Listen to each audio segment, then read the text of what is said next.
It's very interesting because most of the murdered women in Ireland all have the same descriptions. Siobhan was very hard-working, she was very witty. Ciara had moved into Carlow town. She was making a new life for herself, and she met Gordon Malloy somewhere on the scene. Brian Kearney, he was highly controlling, pushy. He was just completely jealous. He set fire to the curtains in the house, he destroyed her jewellery.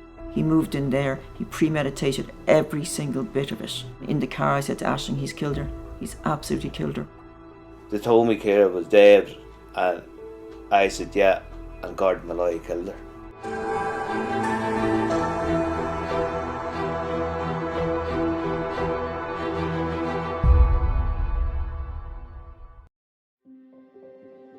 He waited for her, he broke into her house. He waited for her to come back from a night out. He knew I'd be there at 8 o'clock, 5 to 8 the next morning to leave our grandson back to Ciara's house. And he had broken in during the night. I left Ciara and Jamie at the door, and I drove on to go to work back home and to go to work. And as I was driving away, Malloy had attacked her with a machete knife and stabbed her 28 times.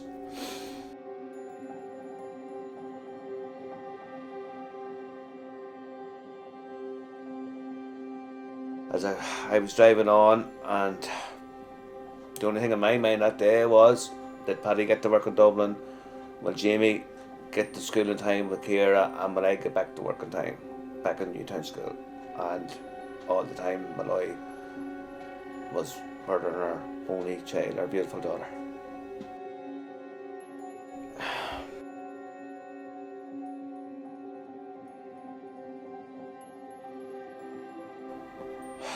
She gave birth to Jamie when she just turned 17. She loved Jamie to bits. He was her star. He just loved her.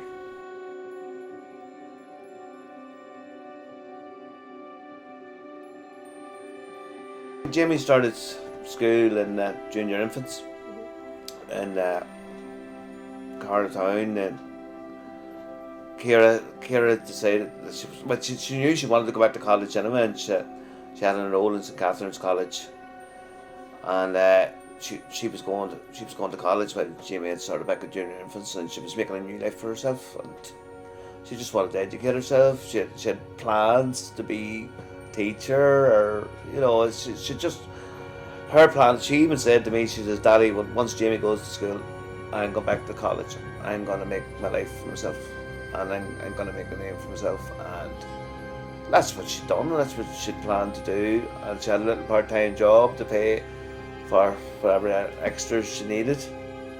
And so Jamie was only in school, what, 2 months, let's say, before Ciara was murdered.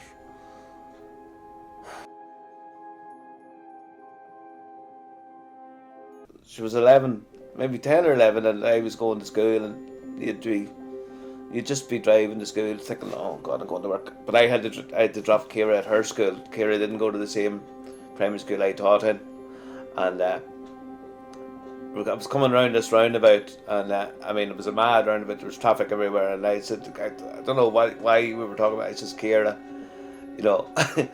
what would you like to do when you're 16, 17? She says, I'm going to have a baby. And I nearly crashed the car. I went, oh, this could have been at 8:30 in the morning. It could have been a Monday morning, even worse, I said, what? And that's exactly what Ciara did. Her wish came true. She had a beautiful son, our grandson, and we love him to bits. We moved from Athy to Michael, and Ciara had moved into Carlow town, and she met Gordon Malloy somewhere on the scene in Carlow town.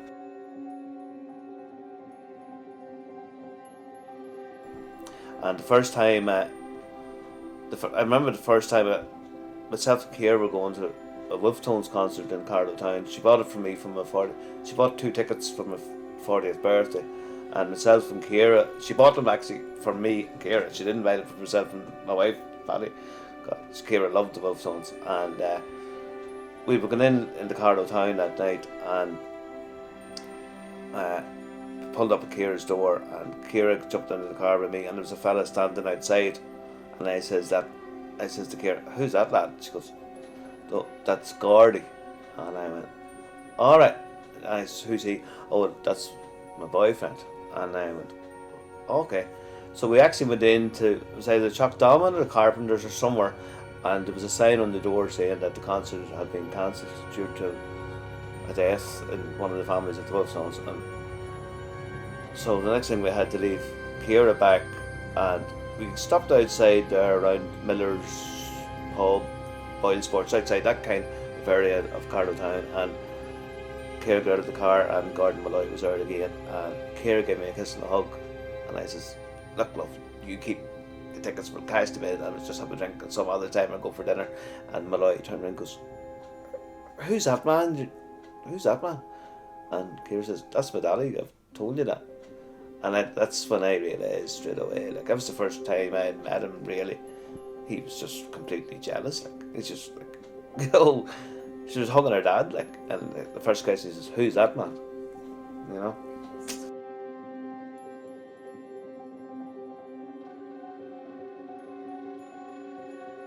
The amount of times Ciara had to come back here on her own, get taxis back, or we had to go into Carlow Town to collect her because of what was going on in the house.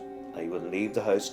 If he did leave the house, he would sit outside the house in the car with the music full blast, just still abusing her, but from outside the house. He set fire to the curtains in the house. He destroyed her jewellery. He destroyed all her, her stuff in the bathroom. He destroyed everything. And then there were times he would just leave the car outside the house for 2 or 3 days and go off to work or go off wherever he went. Nobody knows where he went. And just to leave the car there as a symbol. And that symbol was just a threatening symbol. That's what that was.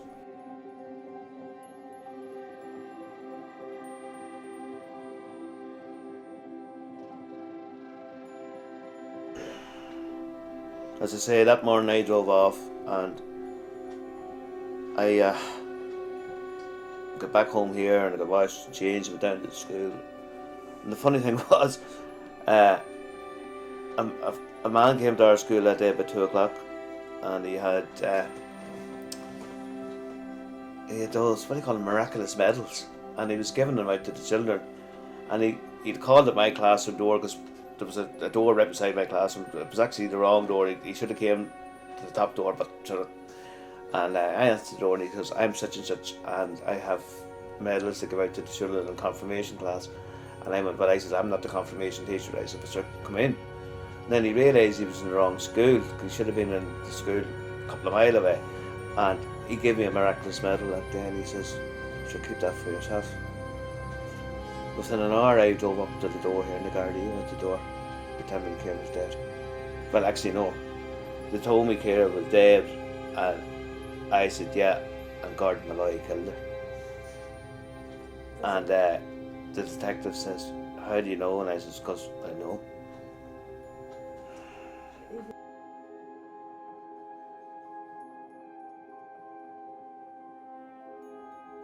At the time, in 2009, he got the mandatory sentence for murder, which at the time is, well, nobody knows, it's up to the judge, and then it's up to the parole board.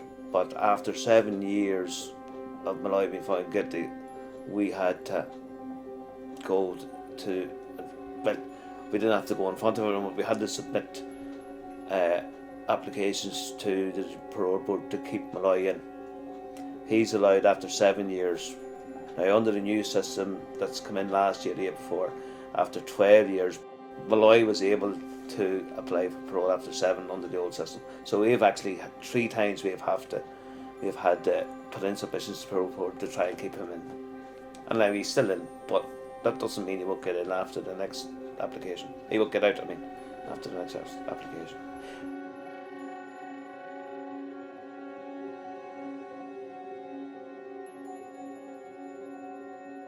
Life should mean rotten hell, especially when someone does something like that. Sorry if I'm being too strong, but should I?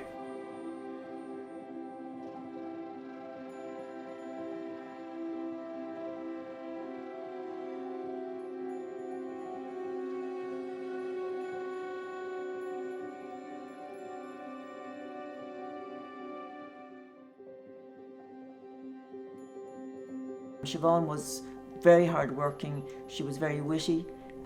She had major hang-ups about not finishing school. So she really worked hard as a chef, and she would work on the building sites first doing breakfasts, and then eventually she went to Colbert Street and she trained to be a professional chef, and she went to the Shelburne Hotel, and she loved her work, and she set up her own company. But she was a grafter, but she was the kindest person ever, and she was always looking after everybody.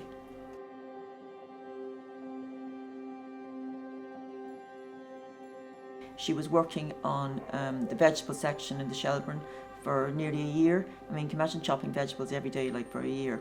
And one day she collapsed in the kitchen from the heat, and they brought her up to one of the rooms, the suites in the Shelburne, and they came in and they said, the doctor came in and the doctor said, Siobhan, can you hear me? And he said, what day is it? And she woke up and said, payday. So they knew she was okay, yeah. But also everything about her was magical. And I write cookery books, and I wrote my last cookery book in her honour, because before she died we were writing a cookery book together. He worked as an electrician in the business she was working in at the time. She was working in the kitchens of an electrical company, and he was working there at the time, and he was older than her, and he was really her second boyfriend, I think. And she met him there, and then he asked her out to a beach, Silver Strand Beach. So she didn't know him very well, even though she used to see him, and she'd be quite cautious, ironically enough, and she brought her friend Cathy with her to see him. And when he was there on the beach, there was a bundle covered up in a blanket, and it was his daughter, Aoife, who was 2 at the time. She didn't know he had a 2-year-old daughter, but looking back I think it was quite premeditated, because he would know that any woman would be really impressed by a man bringing up a daughter on his own. So that was like, she was sucked in immediately when she saw the daughter.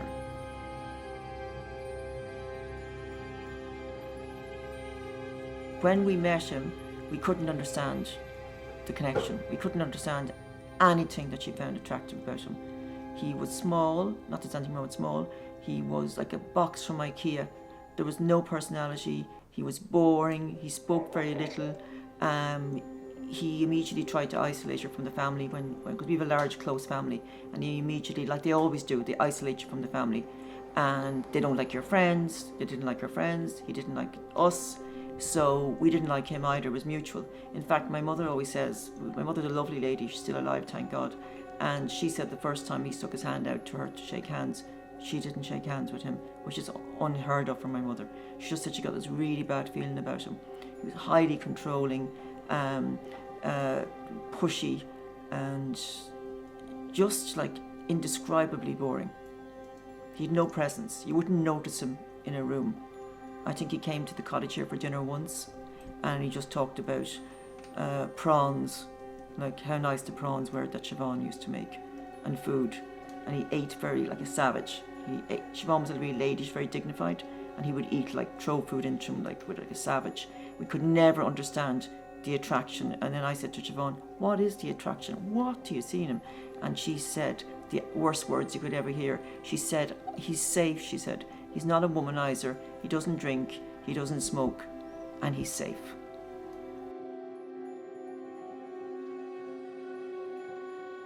In all the years I knew Brian Carney, he was only in this cottage once. I only had a phone call from him twice in my life. And I never really saw him. I mean, I did at the odd time, I might have seen him. I saw him the last Christmas before she died. I saw him, he was moving in and out of the house. And I remember she bought me, it was my birthday Christmas as well, and she said, Biddy girl, I have a present for you. And she went out to the car and was hauling in with my other sister this big fossil she bought me. And he was sitting on the sofa, and they were going through their separation at the time. And there was solicitor's letters in the hall that he wouldn't have, he didn't open. So the tension in the Christmas, as you can imagine, was desperate. And of course, me being there really kind of accelerated it. And Dan was there, and Siobhan cooked Christmas dinner, and then he said, where's my present? And she went out with my brother, and she brought back a bigger fossil again. It was on a stand. And she said, there you are now. Even in the middle of that, she brought him a Christmas present, a massive one. I mean, she was, and before she died, there was a house next door that they owned, and she was just going to move in next door for the separation so that Dan could be near his father. So she was the most kind. Even in the middle of the separation, she was thinking of Dan and how to keep the family arrangement as normal as possible. My sister Aisling rang me, and it was absolutely horrific. Aisling said to me, what happened was my younger sister Niamh used to go to Siobhan's house every morning in Goatstown. She'd drive there, leave her car there, and get the Lewis into Dublin. And Niamh was a receptionist, and she had a key to the house. So Niamh would arrive every morning the same time. She's very punctual, 8 o'clock like clockwork. So Niamh arrived to the house, and Dan was running around. He was only 2, in his nappy, saying, Mama dead, and eating Cocoa Pops. And she couldn't get into the room because your man had locked the door, put the key under the door and locked it. And so Niamh knew something was wrong, and she rang my father and mother, obviously, and they went straight over. And then myself and Aisling followed over. And in the car I said to Aisling, he's killed her. He's absolutely killed her. And Aisling said, don't be so ridiculous. I said, he's killed her. And we nearly got killed ourselves that morning. We were in rush hour traffic going to Goatstown, Kilmacud, and we went up in the pavement, like I'd say 3 or 4 times, like hysterical. And then when we got to the house, then the forensic people were there already, the guards were there. He was sitting inside in the front room, palpitating, and he came up to me. He was surrounded by all his family, and he said, oh, poor you, Bridget, and everything that happened to your husband. It was the strangest thing to say to me. My sister's upstairs murdered. I didn't know it at the time, but I guessed it. And she's upstairs, strangled upstairs. He was saying it was a suicide, and he was mentioning my husband who had died 3 years previously, who had drowned, as if there was any connection. And it was just, and we knew he was fake. In fact, the doctor came in. The doctor was called for to come in to give him some, was he all right? And the doctor looked at him and left. Didn't even check him, just left, because he knew. We all knew. And I told the guards in the house that they didn't look on this as a murder investigation. It was that close to being looked upon as a suicide. The worst part to me was that Siobhan was a neat freak, and the Hoover was left outside in her room, in her bedroom, and she would never leave a Hoover. I would always do that, but other people would, but she would never leave a Hoover in the bedroom. And so he planned the whole thing. So she went to bed that night, exhausted. She never took any medication because she said, I'd be always afraid he'd say I was an unfit mother. So she was a nervous wreck. So she was cold stone sober in her bed that night, stressed out, when he came in and locked her in the room. She had no escape whatsoever. She was like absolutely, so she was strangled twice.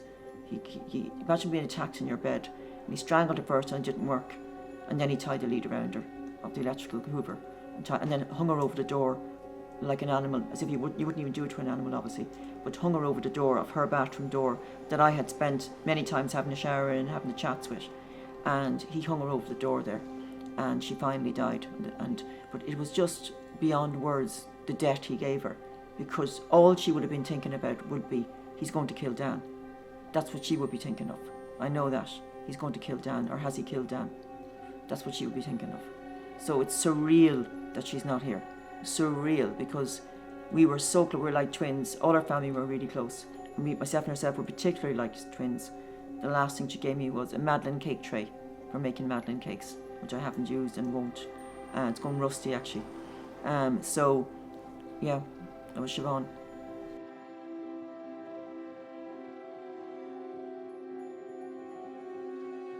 He got a life sentence, which is normally regarded as 15 years, but nobody in Ireland can tell you what an actual life sentence is. The parole board, it's a very tricky board.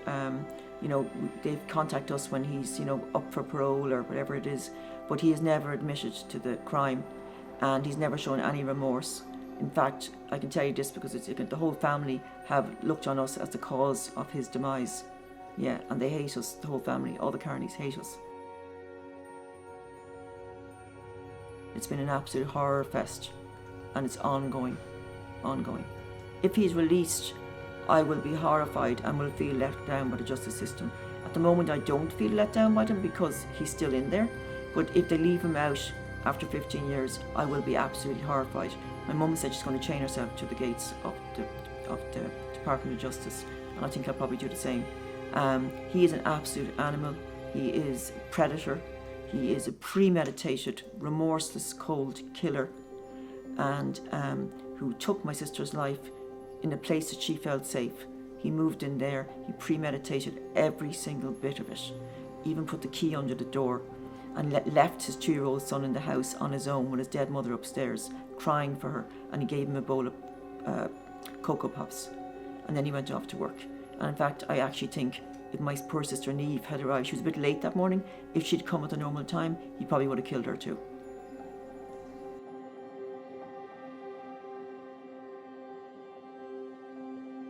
It took 2 years for him to be convicted, and which was beyond words for the family. So we would bump into him all the time. Like, I've been at a traffic light. I remember being at a traffic light one time with my Down syndrome daughter, and his silver van was beside me, because when you connect a van with somebody, you connect the van with them forever. And he was working, he was doing his jobs, and he was smirking at me across, like smiling over. It was like Silence of the Lamb, smirking at me across. And I'd see him in Dunleary. Another time I saw him in Dunleary with a big piece of wood that ironically must be for some building he was fixing up, but ironically it looked like a crucifix on his back. I remember that image, and him smirking as well. He smirked in the courts. So we had 2 years of his family tormenting us and of him tormenting us. 2 years of that.